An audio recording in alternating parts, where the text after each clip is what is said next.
In this video, we're continuing looking at the topic of chemical nomenclature. In our first lesson, we looked at binary ionic compounds type 1, and today we're going to be looking at the type 2 binary ionic compounds.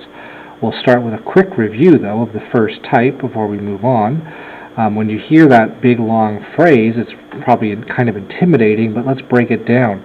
An ionic compound is a compound involving metals, metal cations, bonded with nonmetals, nonmetal anions. So when you look at that, you're looking at elements on the left side of this heavy staircase. These are the metals on the periodic table, bonded to the nonmetals here on the right. So those would be ionic compounds. The metals will be cations and the nonmetals anions. To be binary means that the compound has just two elements in it. So it might have sodium bonded to chloride, for example. That would be a binary compound. If it's got more than two elements, for example, something like Na2CO3, notice there's three elements in that compound, then this would not be binary. I'm just going to focus the video. I think it's a little bit blurry. Alright, so to be binary, you must have just two elements in your compound. To be a type 1 binary ionic compound, the metal cation has to have just one charge.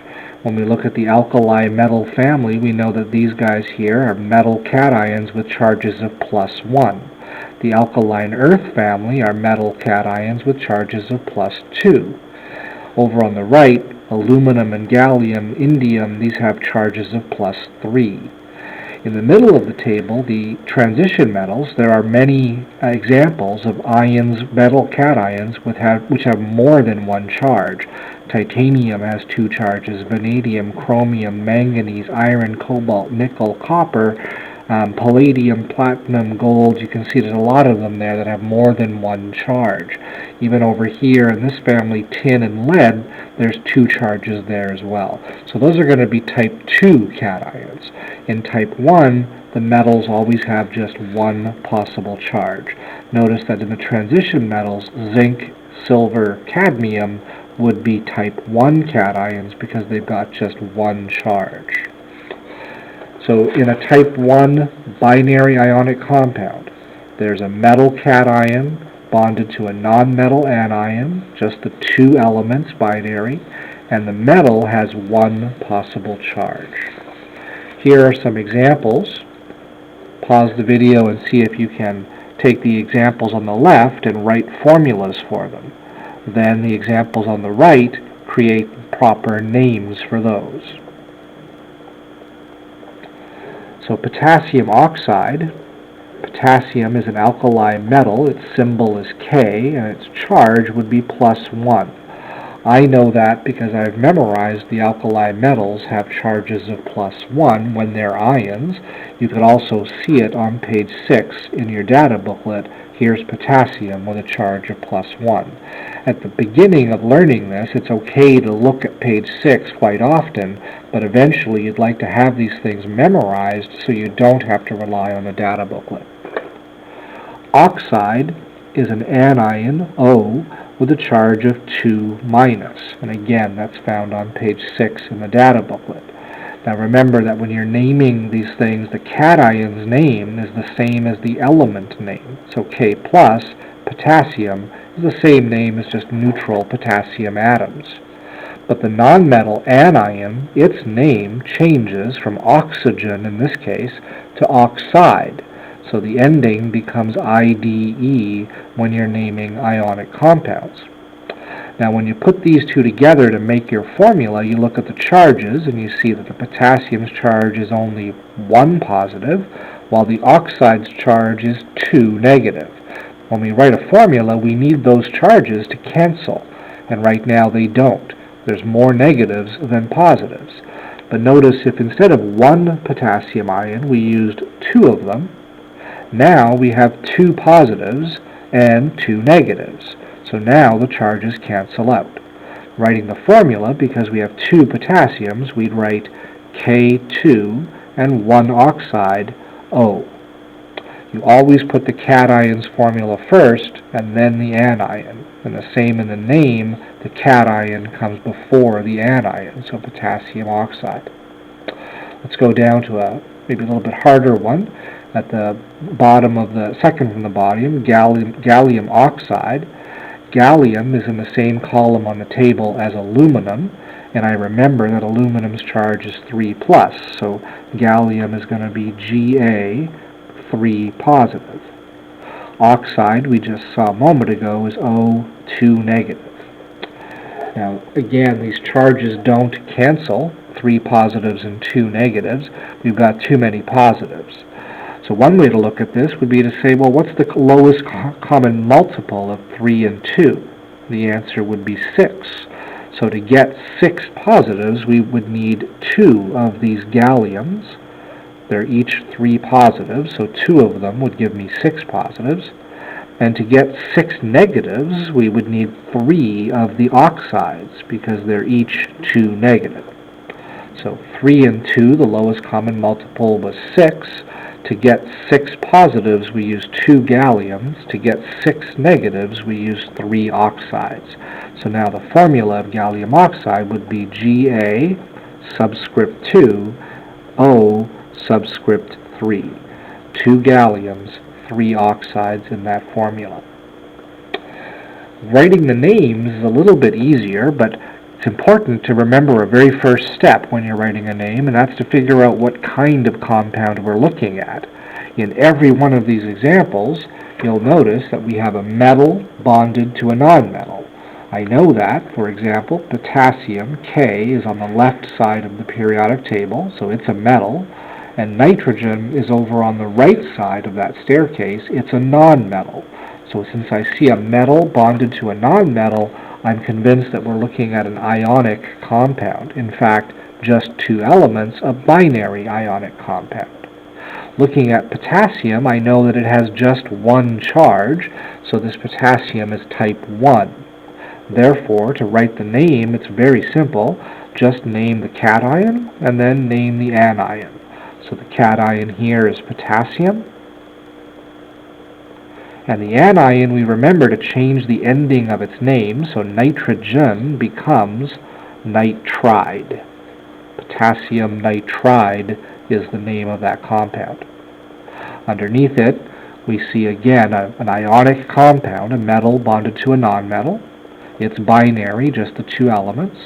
We see that silver is a type 1 cation. Again, that's because on the periodic table we can see here on page 6, it has just 1 possible charge. Silver is always +1. Therefore, the name of this will simply be silver and iodide. Iodine becomes iodide. One more here. Let's go down and do this ugly looking one over here. Ba3P2. Again, barium on the left side, an alkaline earth metal, is bonded to phosphorus, which is underneath nitrogen, so it's a non-metal to the right of the staircase. So this is ionic, it's binary, and barium has only 1 charge. It's a type 1 binary ionic compound. So its name would just be barium phosphide. Okay, barium phosphide. So those are type 1 binary compounds. A type 2 binary ionic compound will again have a metal bonded to a nonmetal, that's why it's ionic. It'll have only 2 elements, that's why it's binary. But this time, type 2, it's going to involve one of those metal cations that had more than 1 charge, in fact, that had 2 different charges. Now that's going to pose a problem when we name them.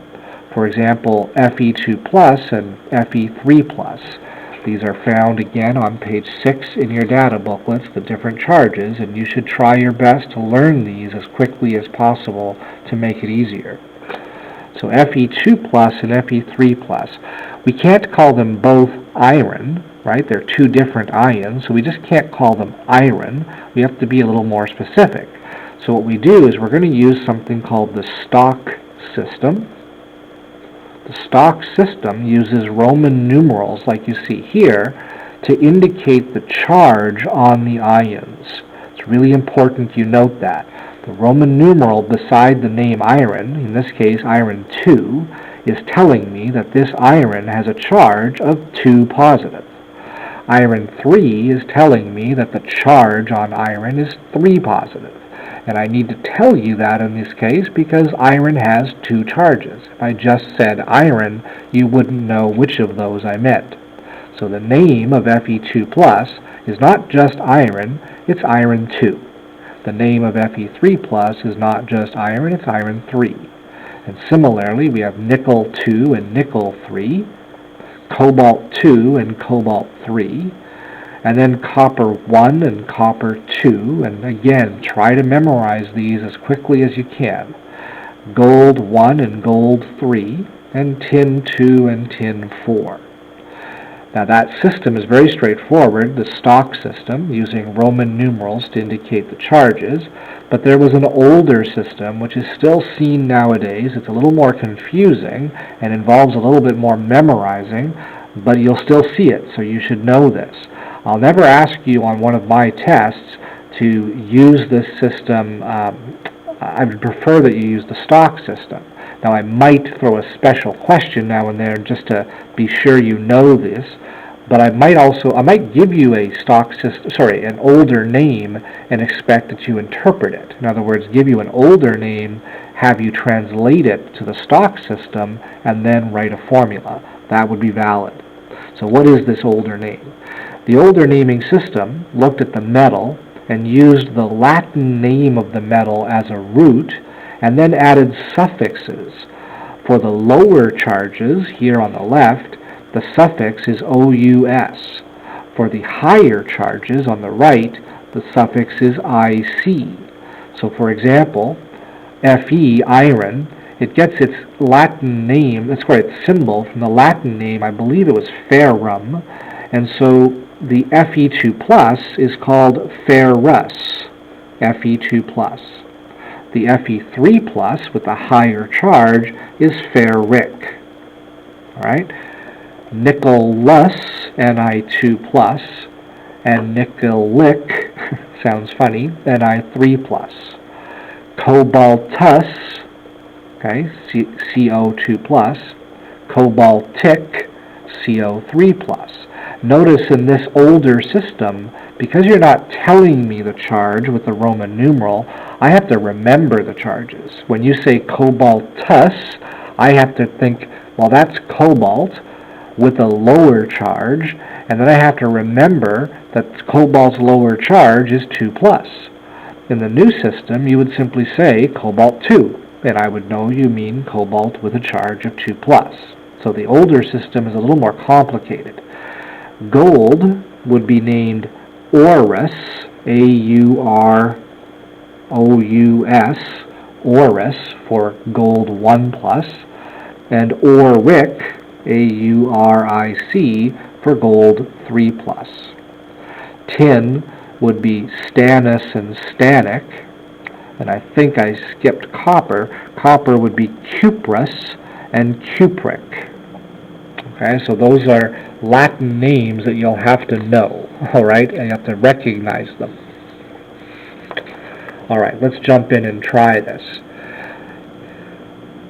Write some formulas. Iron 2 oxide. Let's do it the same way we did the previous examples. So I recognize there's 2 parts to this, iron 2 and oxide.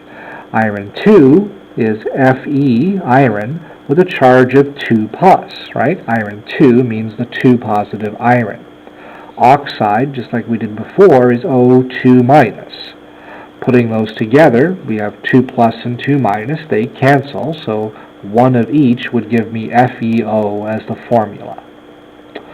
Copper 2 chloride, the second example. Copper 2 means Cu2+. Chloride is a halogen, so its charge is Cl-, -1. And again, if you have to look on page 6 of your data booklet for that, go ahead and do that for now, but try to remember those. 2+ and 1-. To make those charges cancel, I'll need 2 of the chlorides and 1 of the coppers. So CuCl2 will be the formula. Tin 4 sulfide. Tin is Sn, and 4 means its charge is 4 positive. And sulfide is underneath oxygen, so its charge, like oxide, is 2 minus. 4 positives and 2 minuses. The lowest common multiple of 4 and 2 is 4, so I would need 1 of the tins and 2 of the sulfides. So SnS2 is its formula. Here's an older name that you would be expected to be able to write a formula for, cupric nitride. Let's work this through. So cupric is copper.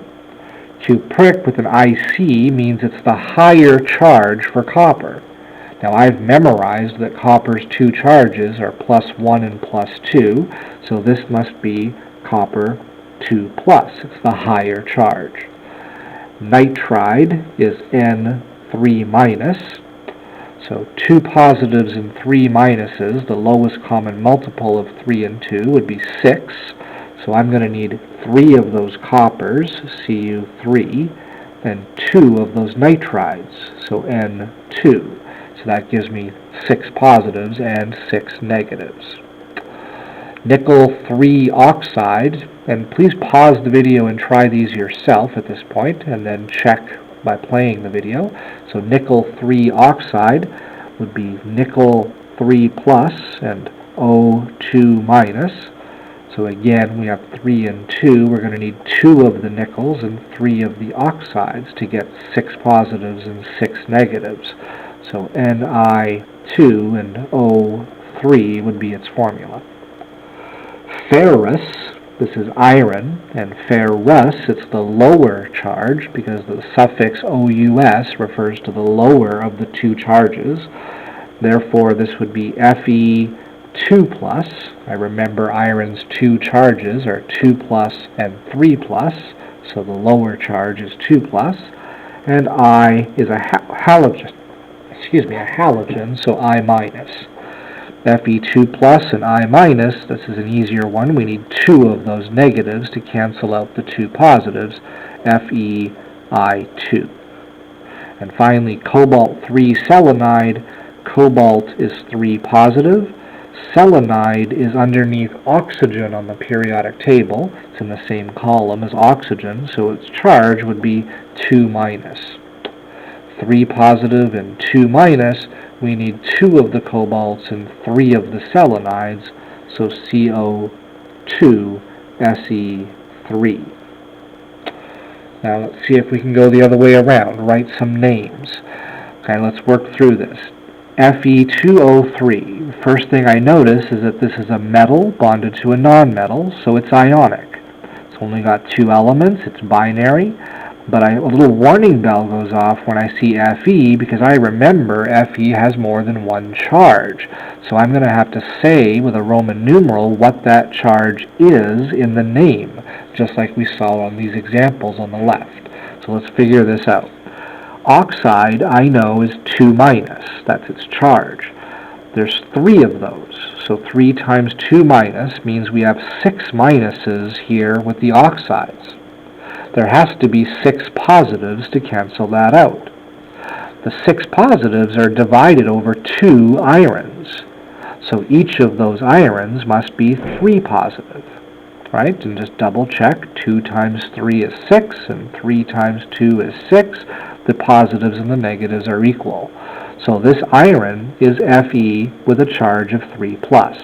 So its name would be iron 3 oxide. Iron 3, because that's Fe3+, and oxide, the O is bonded to it, O2-. SNS is again ionic, it's binary, and tin is again somebody with more than 1 charge, so it's a type 2 binary ionic compound.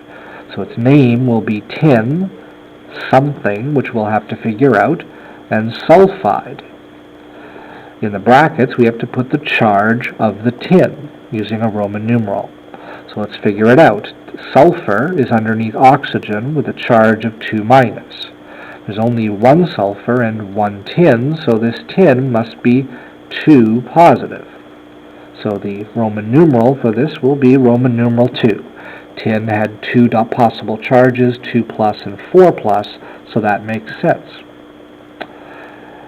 This again is ionic, a metal bonded to nonmetals. It's binary, just 2 elements. It's got a type 2 cation. Nickel has more than one charge, so therefore its name will be nickel something, a Roman numeral, and then bromide. Figure out the charge on the nickel, 2 bromides, but they're each -1, or 1 minus. So 2 of those gives me 2 minuses. There's only 1 nickel in the formula, so its charge had to be 2 positives. So this was nickel 2 bromide.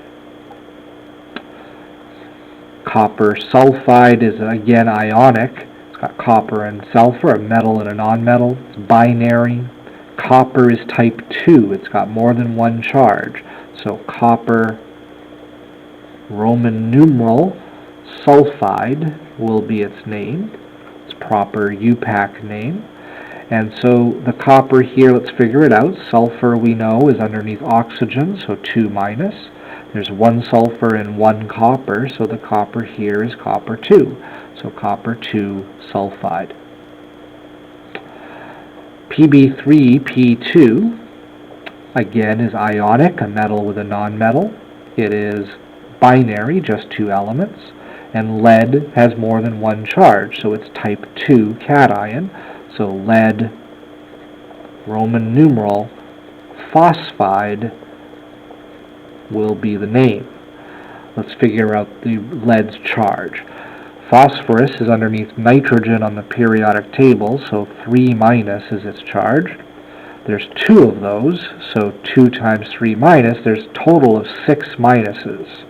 That means there had to be an equal number of 6 positives.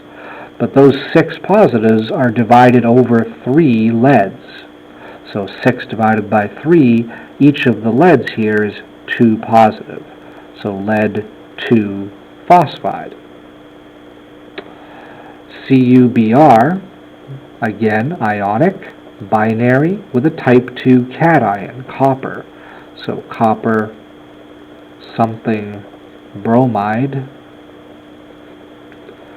Bromide is a halogen, -1 is its charge, and since there's only 1 of each in the formula, the copper must be +1.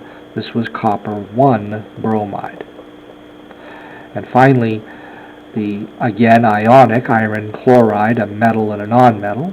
It's binary, just the 2 elements, and the iron is again a type 2 cation with more than one charge, so let's figure out the charge.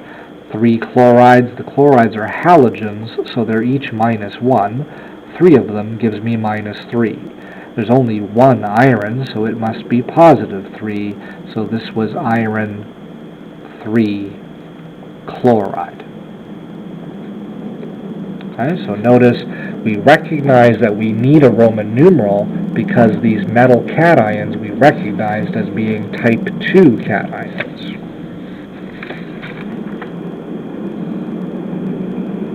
On page 6 in your data booklet, you're supposed to have been doing some memorizing.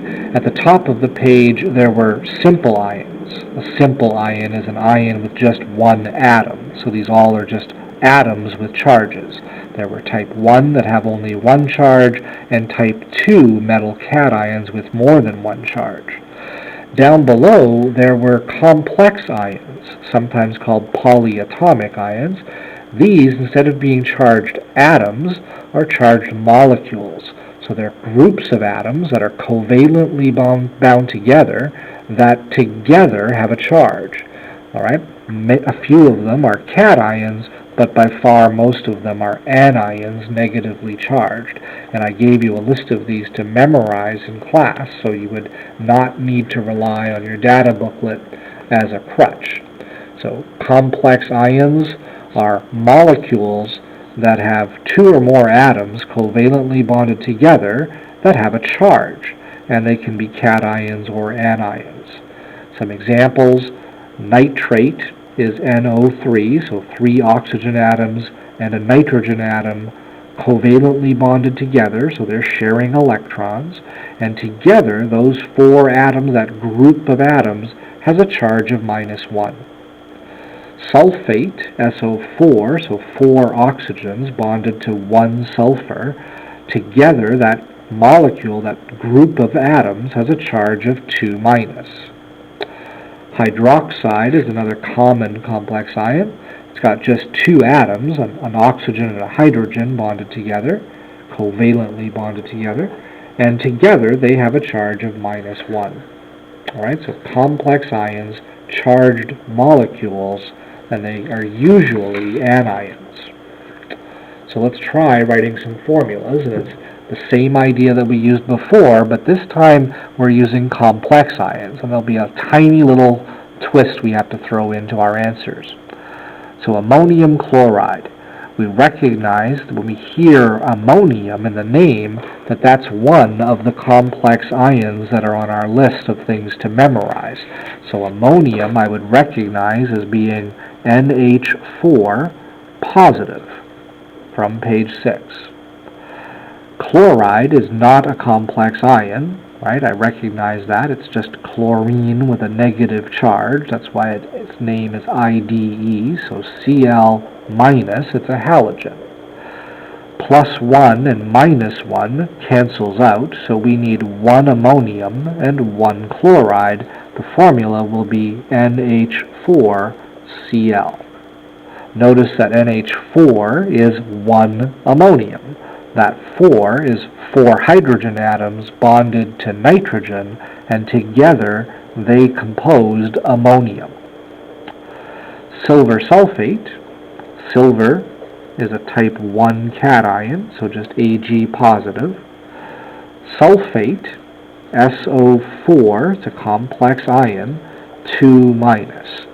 Now notice most, but not quite all, as we'll see in just a moment, but most complex anions will end in either ate or ite. If you see ide, in most cases, it's not a complex ion. There is an exception, hydroxide and cyanide. There's 2 or 3 exceptions, but usually if it ends in IDE, it's going to be the simple anion. If it ends in ate or ite, it's going to be a complex ion. And there's 2 or 3 exceptions to that. Hydroxide is a common one. So let's come back here. We have silver with a charge of 1 positive and sulfate with a charge of 2 negatives. So to cancel out the charges, we need 2 silvers and 1 sulfate. So Ag2SO4 silver sulfate. Aluminum hydroxide, aluminum 3 positive, I know that, or I've memorized it, or looked it up on page 6 in my data booklet. Hydroxide, even though it ends in IDE, I've recognized, memorized that that's a complex ion, OH-. Now here we're going to see something different in our formula for the first time. We need 3 hydroxides and only 1 aluminum. 3 positives, 1 negative. So 1 aluminum and 3 hydroxides. If you need to show in your formula more than 1 complex ion, so in this case we need 3 hydroxides, to do that, put the formula for the complex ion in brackets, like this, and put a subscript 3 outside the brackets. So that now means 1 aluminum with 3 hydroxides bonded to it. If I didn't put the brackets, if I wrote AlOH3 like this, then this would mean 1 aluminum, 1 oxygen, and 3 hydrogens. But of course, if we have 3 hydroxides, we don't have only 1 oxygen, we'd have 3, so this would be wrong. Someone else might say, well, you could simply put a 3 with the O as well, and although I agree that would mathematically create the right number of atoms, notice that O3H3 obscures the fact that that's a hydroxide ion. It doesn't look like a hydroxide anymore, so we don't ever do that. To keep the idea that it's a hydroxide, we just write OH, and we put it in brackets, and we say there's 3 of them by putting the 3 outside. Never use brackets for simple ions, right? If you need more than one silver, you don't put it in brackets, you just put the 2 there. If you needed more than one sulfate in a formula, then yes, you would put that in brackets and put the subscript outside the brackets to show how many sulfates you need. Calcium phosphate. Calcium is an alkaline earth metal, so 2 positive is its charge. And phosphate is a complex ion, PO4, 3 minus. 2 positives and 3 minuses, we need 3 calciums and 2 phosphates to cancel out the charge. So 3 calciums, Ca3, 2 phosphates, so I'll put phosphate in brackets because it's complex, and put the 2 outside the brackets. Okay, we'll do a couple of more examples here of iron 3 nitrite.